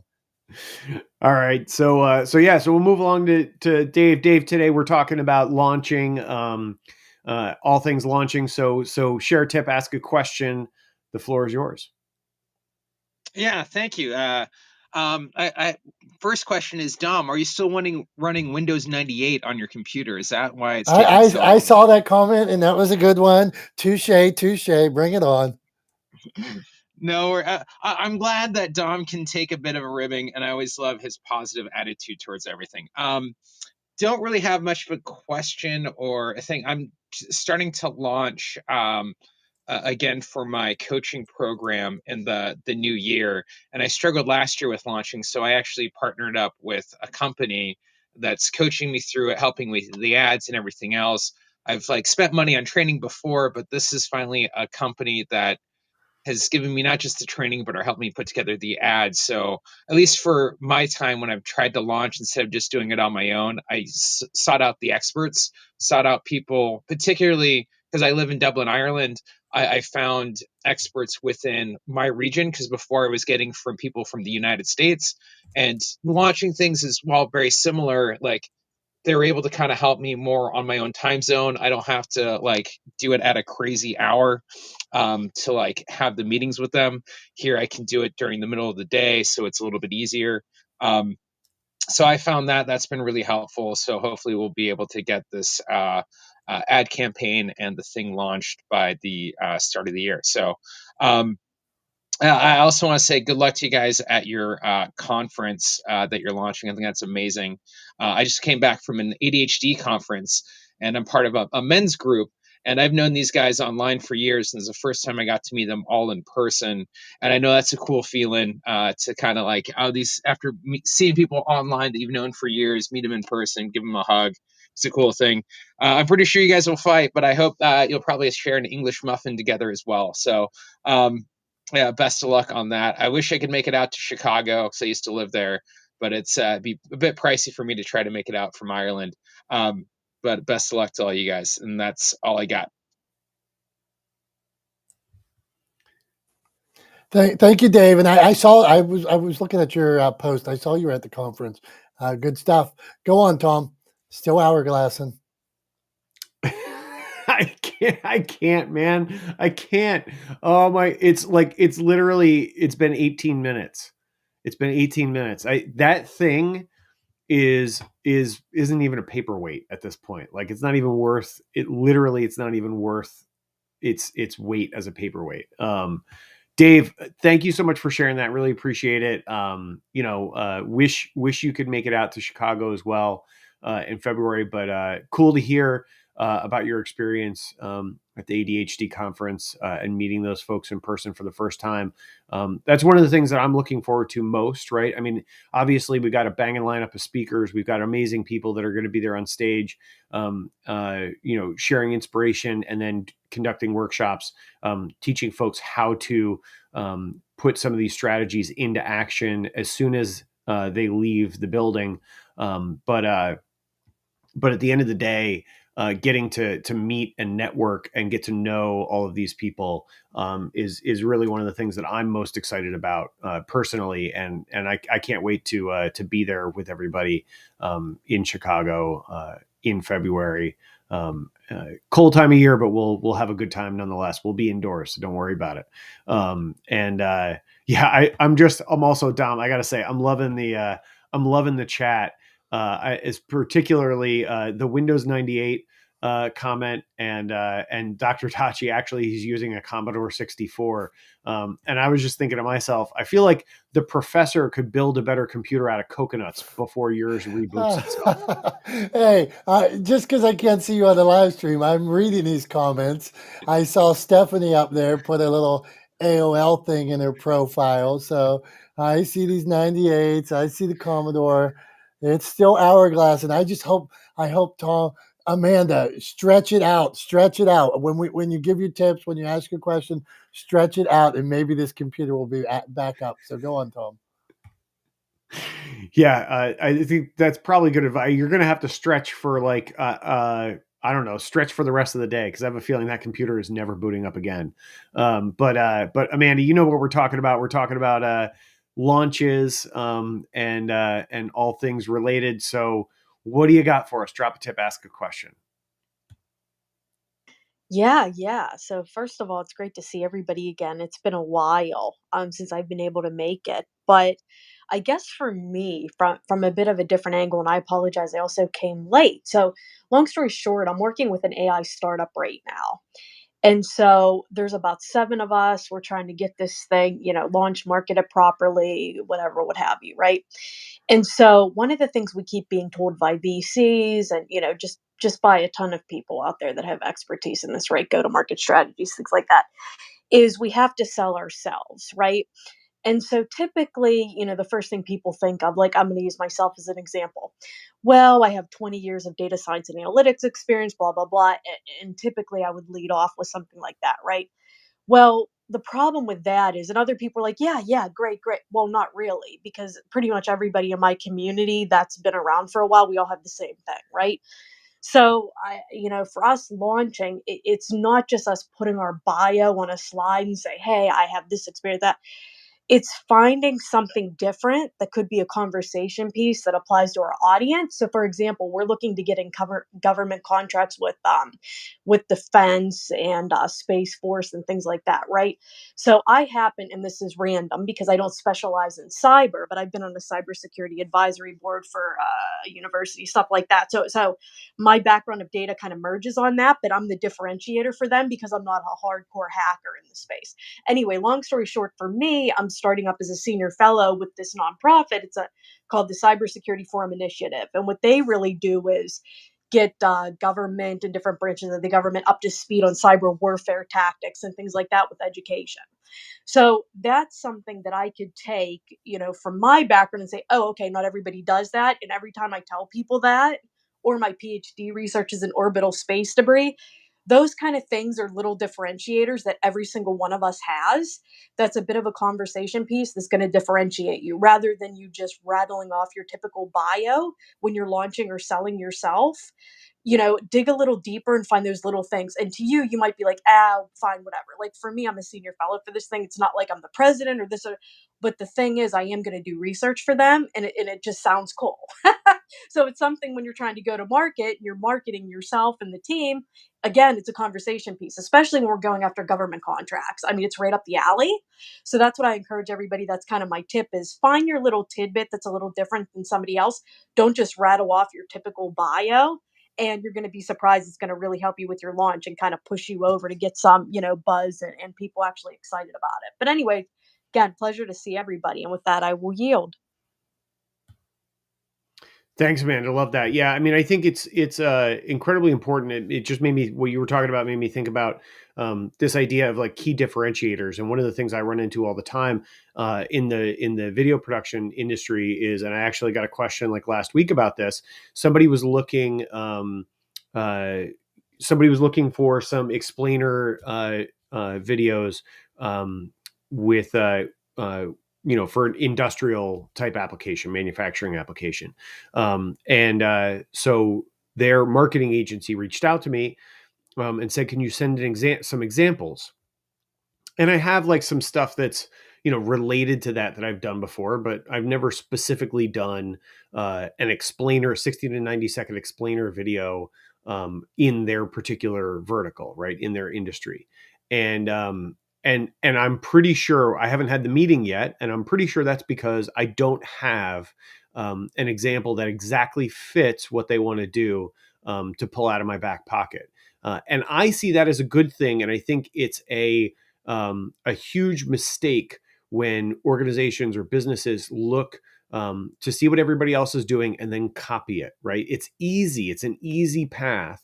But the problem is you're not differentiating yourself. You're not setting yourself apart, and you're not giving anybody any reason to care about you or your business instead of any of the other businesses in your vertical, right, in your space. So you have to differentiate yourself. And what you should be looking for is people who have novel approaches to solving problems for your industry rather than people who are so embedded in your industry that they can't see the forest for the trees. So I hear you, Amanda. That novel approach, the way I always like to describe it is I like to come at problems sideways. Right. I like to come at things sideways rather than head on. And a lot of people, particularly in business, are very linear in thinking. They're very if then kind of thinkers. So if they've done something like this before, then that tells me they can do it. Rather than really looking at, do they have the requisite skill set and can they apply that skill set to solve this particular problem for me? In which case the answer is obviously yes. I'm a veteran television producer who's been nominated for 2 Emmys. I definitely can produce 2 60 to 90 second explainer videos for an industrial application. So the question is not, can I do it? The question is, have you done it exactly before? And the answer is no, but that's actually a good thing. So I appreciate what you're saying there. I think people need to look at differentiating more carefully and make sure that they follow through on it. Tom, love it, man. And as a publisher of books, I spend just as much time. I spend more time. My time is a lot on social audio, on Facebook, making videos, all these things that I think are so important to sharing your story. I love the written word. But if you're asking me compared to other publishers, well, there are some things. I had some early mentors that told me certain things, and I watched them do certain things that were successful, and we still do those things. But to Tom's point, there's so many different ways to be successful. Maybe look at it a new way. Maybe did you ever try this? But on the other parts, rather than bang your head against the wall if somebody's already there's a proven way this works. Well, you can still look at these other features and options, but don't discount what worked, but also don't discount that there might be new ways and better ways. The old way isn't always best. Okay, it says Dominic. My computer says Dominick Domasky. Welcome. So I see. Maybe I need to buy some new security. You think, like McAfee or something like that? Maybe that's why it's taking so long. I don't know. I am. You can't see me because you're not on the live stream anymore because your computer is. It's only been 20 some minutes. Come on. A jalopy. I'm smacking myself in the head that you're like face palming so hard that I'm afraid I'm going to leave a mark on my face, and I have to be on a panel this afternoon. When your brain goes to, it took almost half an hour for my computer to boot up. Maybe I need better security software. No. There's a problem with the operating system on your computer. It doesn't have to do with the security McAfee that you're running. Okay, this is good. Okay. Tom, I don't think, damn it, Amanda, why didn't you ask more questions? Because I don't think my computer's... I didn't save you, Dom. I didn't save you. No. All right, Tom. Keep going, but I got nothing more to add, and I'm worried now. I'm worried. Dr. Tachi, what do you guys are just killing it. You're killing me. I'm watching your live stream, and I'm just dying laughing here. You should have put my computer hourglass on. Go on, Dr. Tachi. This whole thing is hilarious. The whole thing reminds me of the sweet roll sketch from the electric company back in the day. Kept asking for a sweet roll, and she kept saying we're out of sweet rolls, and you just keep saying, okay, well then I'll just have a sweet roll. It's not all of that, but I'm enjoying it. I'm enjoying the comedy. Would it be advantageous until you're able to upgrade or do something with your computer to just join with your phone? I don't know how good Restream is with that. I know StreamYard is pretty good, but would be another option, especially if you have a newer phone. Just use your phone from now on, since Tom is running the entire live stream. You just really need to join. Yeah, I can't see it, but I will tell you one of the things that makes a lot of sense that you have each said today is that I should close down and I should reboot. And I remember Heidi, before we did our masterclass a couple weeks ago, she said, no matter what you do, reboot your computer that morning. And I rebooted my computer like she said that morning. I never thought that this is something I need to do all the time. So maybe I will start there. Did it take a half an hour to boot up? That day, I don't know, because usually I go down to my office, I push a couple buttons, and I go back upstairs. But the fact that it takes so long, that your routine is to just leave the room and let it's not like it's not a classic car that you have to let warm up before you drive it. You guys are killing me. I got to say, I am taking some humor in this, except I wonder what time. I'm going to message you all on, I'm going to message everybody. We have a show and tell, since we're not going to have it today, it seems. Later on today, show and tell, I'm going to put on our Instagram page that we just started, Not the Smartest Guys in the Room. Dom, didn't you bust Tom's chops last week? So I think you're kind of getting some lemonade yourself, huh? Don't you think? Yeah, probably. I flew under the radar for about a year or so. So this is it's pretty good. I will put what time I'm actually able to log back in today. It'll just say only people that go there and we're here will know. It'll just say, hopefully it says like 11:25, but it will say the actual time. So Tom, wrap us up. Hold on. One more question for you, Dom. So, all right. So it took about half an hour for the computer just to boot up, right? Are you saying you've entered your password and it's working on starting up, like it's working on opening up now? Yeah, I'm in like Microsoft, and I think I have the newest Microsoft. So I know, Dave, I know that you're, what I've learned today is don't tell me about Microsoft. It's your computer. But now it seems like it is Microsoft. Well, how long have you had that computer? Like 4 years. I mean, Yeah. Intel. It says Intel Core IS 7th Gen. Let's see what this. I didn't even know what it is. HP. Yeah, it's a Hewlett Packard. That's the brand, right? And it's got an Intel processor, like pretty much every other Windows, like the majority of Windows machines, not every other, but the majority of Windows machines run on Intel processors. They're not the only company that makes processors, but they're the most common. So like that's just normal stuff, man. Okay, that's all I know. So that's on. I You asked me. Yeah. yeah. Okay. I mean, I don't know. Yeah, we need to get you some tech support there, buddy, because uh, either your computer is just you've accidentally or incidentally installed some software that is just totally messing your Could operating be. Yeah, system I up. need somebody to come out. Who should I? What should I do? Should I get like? Should I call like? What are they like? Whatever Do not geeks and have them come call out. do not call Geek Squad. Okay. Okay. Like, Uh, do you have a friend who's in the IT business? I got a guy named Johnny Bravo. I play cards with. I think he is. If They you got call a him friend Johnny. in the IT business, talk to them. Be like, here's the They problem. call him Johnny Bravo because he's about 6'5" and he weighs about 100 pounds. So he's the opposite of Johnny Bravo, but his name is John. Go on. Gotcha. Yeah, no, talk to your friend Johnny Bravo who's in the IT business, or find a friend in the IT business, talk to them, have a conversation, say, look, this is what's going on. They're gonna be shocked and appalled when you tell them it took a half an hour for your computer to boot up. But yeah, tell them what's going on and ask for their advice. And I would bet dollars to donuts they're going to tell you to get a new computer. That's my guess. Because it's probably not worth the amount of time it would take to try to figure out what's going on with yours and or to do the necessary upgrades to get it running smoothly with the newer operating system. So yeah, that's my guess, right? Is somebody's probably going to tell you to get a new computer.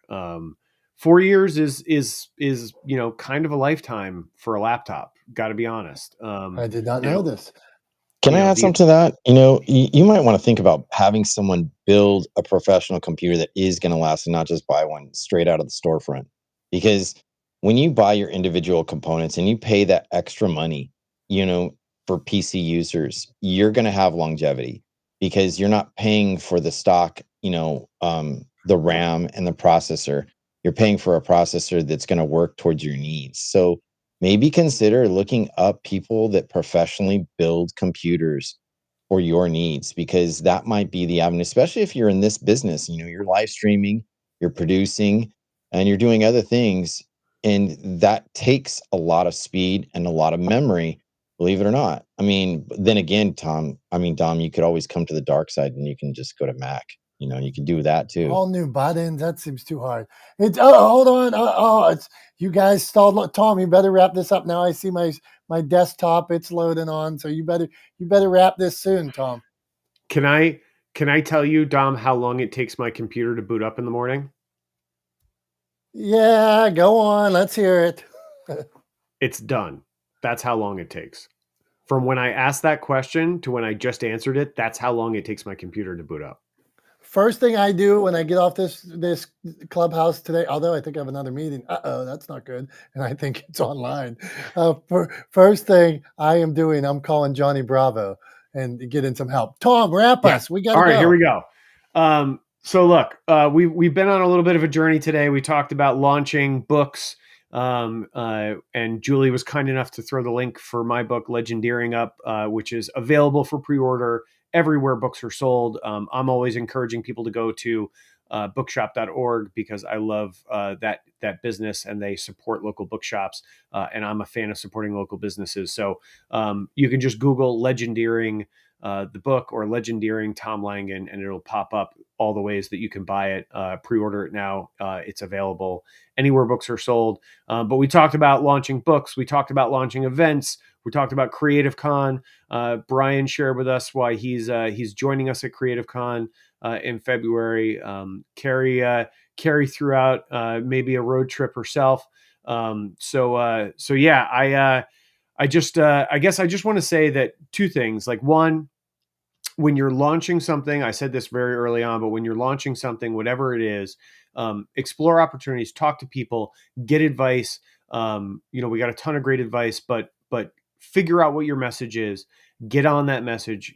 That message is your drum. Beat that drum, right? Beat that drum at every opportunity you get. Talk about it at every opportunity you get, because it won't be new to everyone, but it's going to be new to someone more often than not. So make sure that you grow that audience and you bring in new folks by beating that drum at every chance you get. And it's going to feel like you're beating a dead horse, but you're not, right? Because it is new to someone. It's not new to everyone, but it is new to someone. So make sure you do that. And then at the end of the day, when it all comes down to it, count on your community, lean on your friends and family for resources. They will help you and they will help you spread the message. And when in doubt, ask for advice, right? Ask for help. I think that's one of those things, just because you're launching something, starting an event, launching a book, starting a podcast, whatever the case may be, whatever it is that you're doing, you're never alone. You can always ask for help. It's going to feel lonely at times, but you can always ask for help. So I think that's how I want to close it today. Ask for help. Dom, please, for the love of God, ask for some help with your computer, my friend. And let's get that thing up and running so you can actually join us on the live stream next week. But that's all I got. Love you guys. Go on, Tom. Go ahead, Tom. What you got? I still not completely up. I still hourglass. 11:31. Seeing the desktop. I'm gonna fill you guys in. But no, love you. Thanks for all the advice, and I will do better. I will take your input and try to do better. Thank you. Well, it's not that you need to do better. You just need a computer that's up to supporting you, right? I mean, it's a tool, and if the tool's broken, you got to replace the tool, right? So yeah, I hope you can get a computer working so we can all see show and tell next week. Looking forward to seeing your post later today. But until then, that's all we got for this week. This is Not the Smartest Guys in the Room. I'm Tom. For my friend Dom, we thank you guys for being here. We love you guys. We appreciate you. And we will see you next Wednesday at 9:30 a.m. streaming all over the internet, but also here on Clubhouse for Not the Smartest Guys in the Room. Until then, have a great rest of your week. Love you guys. Bye-bye.